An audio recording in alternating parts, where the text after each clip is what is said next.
I remember a conversation we had, and I don't know if you do, but was having a really tough time in my gap year, and I called you at one point, and I think I said something along the lines of like, I either need to go to rehab or college, and you were like, let's go with college. That sounds like a little more, productive. And I was like, so it shall be. Just tell us a little bit about like who you are and like what's going on in your life these days.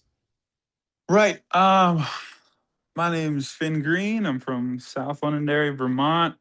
I went to Floodbrook and then Burton Academy, where I met JP and was part of the Prep for Success program, which definitely helped me a lot.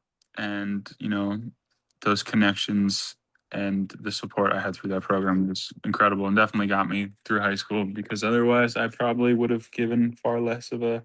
As I said to you when I reached out to you, Finn, like Mhm. when I think about relationships and the importance of relationships, I don't know, I thought of you. Like I've had a Nice. lot of relationships with a lot of kids over many years, but Yeah. my program that I'm running now is it's an executive functioning program. So I'm trying to Mhm. help kids with a specific set of skills, maybe kids who don't learn the same as everybody else, like same as I would have done it at BBA, success, but adapting to the online environment. And one of the key things for me is relationships first. Everything that you do, if you want a kid to trust you, you can't start by telling them what to do and making demands of them.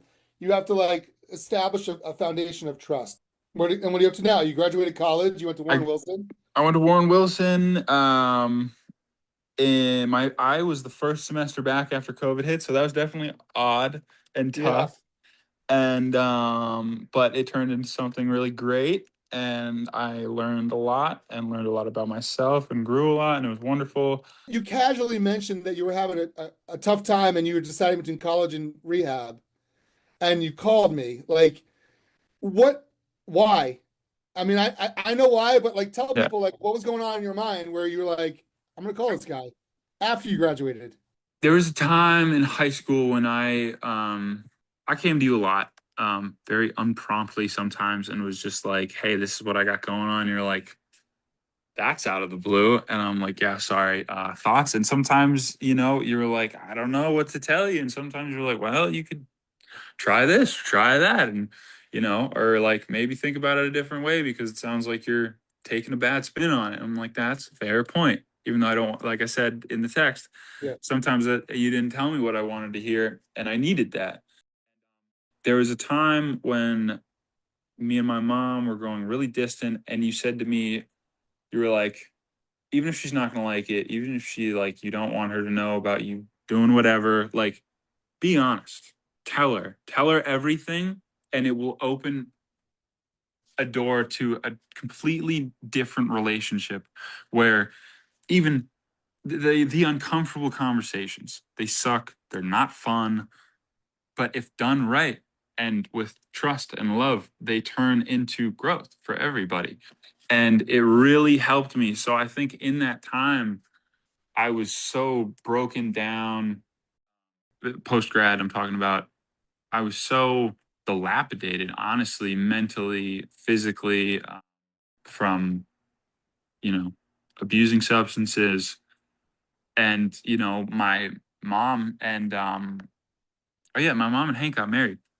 Get married? Yeah, Oh, like Mazel Tov. That's a year amazing. ago or something. Yeah, it was good. So my now stepdad, who always didn't know how to approach things the best, but he did the best with what he had. And I've turned I eventually have learned a lot, and we've grown close. And they didn't know what to say. They were never in that position, not even close. So it was kind of like, what to do. And I I I think the reason I turned to you is because all love to my family, but my family only saw me, on holidays, around this and that. You saw me a lot more and got to know me a lot more in a completely different context in school where I was, you know, struggling at certain things and thriving at certain things. When you said like, "Hey, you did Mountain Campus and you loved that. Let's find you something like that." I was like, "That's a genius idea." And then, I almost did Knowles or Outward Bound, but found Croca. And Coco was the best choice. Those other I think programs, so. or too rigid. You needed like the flexibility that Croker offered. Yeah. And that's the thing too, I had its times of being very rigid, and it was just enough. I think what I've never done Knowles or Outward Bound for anybody wondering. I heard that the larger company mindset was at times, not necessarily, didn't have to be. It all depends on the people and the instructors. It had the room, like physically the room, to be more disconnected. Whereas Croca, it's one campus, it's a couple acres, and everybody knows everybody, and it's very connected, and it's very intentional about being connected to the people around you. Relationships again. Relationships, it didn't matter if you didn't jive with everybody, as long as you were respectful, cordial, and honest. You know, That's why and in my program yeah, we only have like five max in a class. So we get cool. a teacher and then five kids so that we can keep it like that personal attention where it's not Yeah. overwhelming. And Right. also like Dylan Capusta, did you know Hmm. Dylan? Yeah. Dylan's teaching with me. Nice. That's awesome. I He's saw some post a while ago. Yeah. yeah, he's dean of students at a high school in Boston. That's so And cool. he's one of my co-teachers as Nice. well as like a bunch of other people. It's interesting.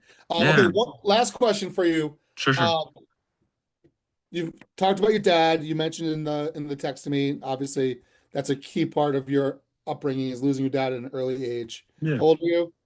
9. 9. So Mm. you've spoken also about like not knowing where to turn and finding people that would, you know, listen to you, but also push back when appropriate. Like, and if you think about Mountain Campus, there's probably one of those teachers that you jived with. That's usually how it was, that people found that Hmm. like one they were closest to. Probably at Croca, it was similar. You know, you found these people along the way. So what I'm asking you is, as you were seeking these mentorships from older, probably not always men, but probably that was part of it, trying to find, Usually. trying to find because dad wasn't available. Right. Um, what are the qualities in general of those people what are the things that you see linking between them that make for high quality mentors? Something I appreciated a lot when was, people being. I struggle when people are too rigid and are don't lean into their emotions enough, and try to be so uptight, when I think emotion is really important and shows. I have something I say, and I'm not getting too off track. You know, how much do we know people? How much of someone do you see?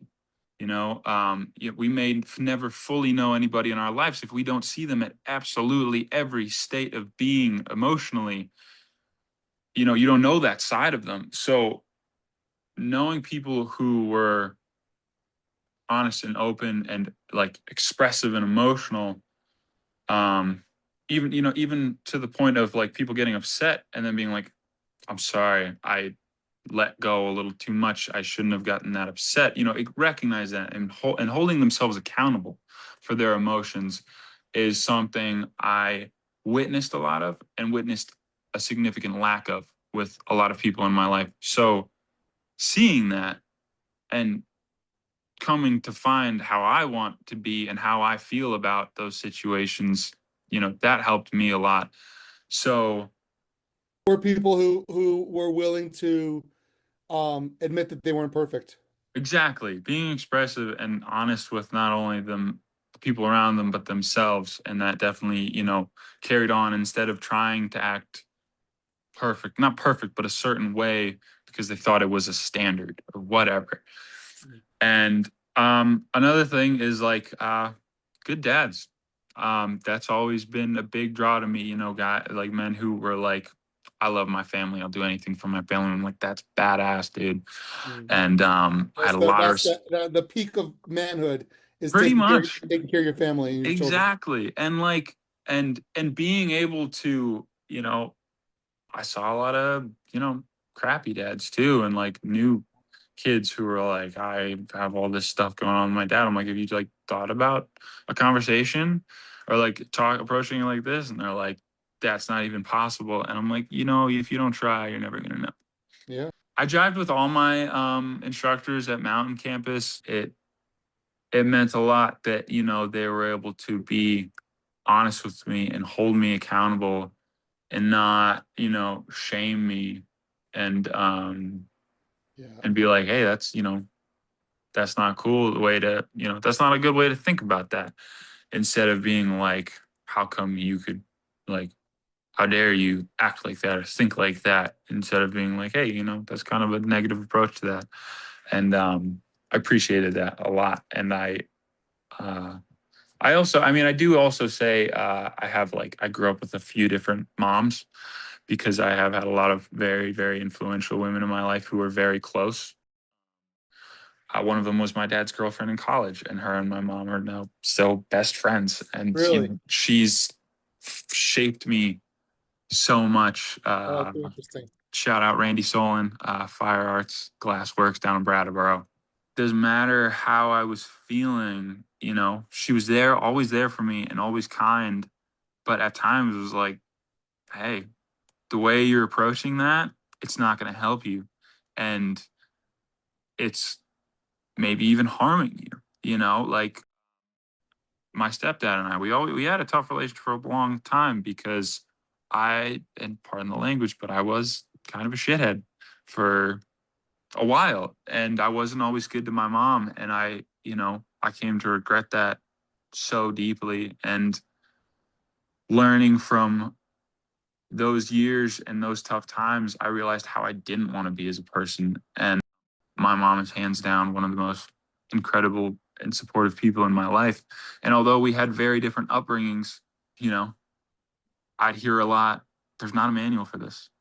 I'm Yeah. her only son and I'm her only child. And it was tough. It was tough, especially after losing my dad and, you know, their struggles that imprinted on me emotionally and her emotionally. And, the recourse from all that over the years and, you know, figuring that out. And yeah, Hank and I butted heads a lot. He grew up in a very different time, had a very different rough upbringing, so it caused him to be pretty rough, and Yeah. He's got his own traumas. he's got his own traumas. And all honesty, I learned so much from him, not in the ways he intended.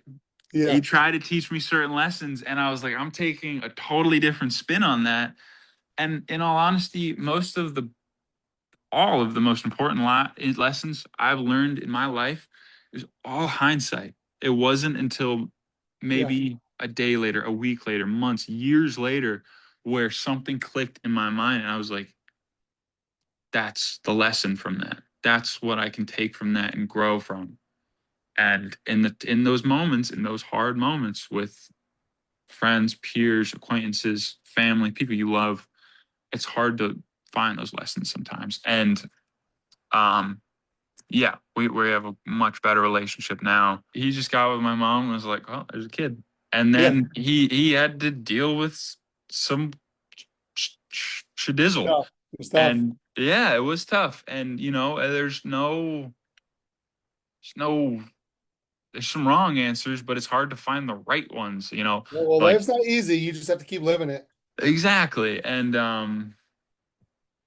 in the end, we grew from it a lot. So yeah, they're good.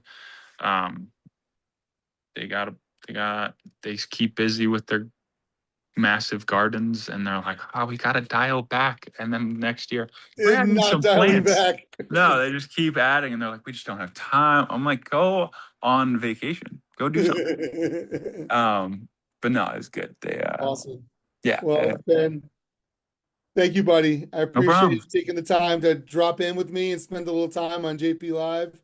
Absolutely. Um, it was a really great conversation. I enjoyed catching up, and I also enjoyed reflecting. I think you and I could probably sit and share stories from all of our time together, Absolutely. Puerto Rico and just all Oh sorts yeah, of fun experiences that we had. And that was but great.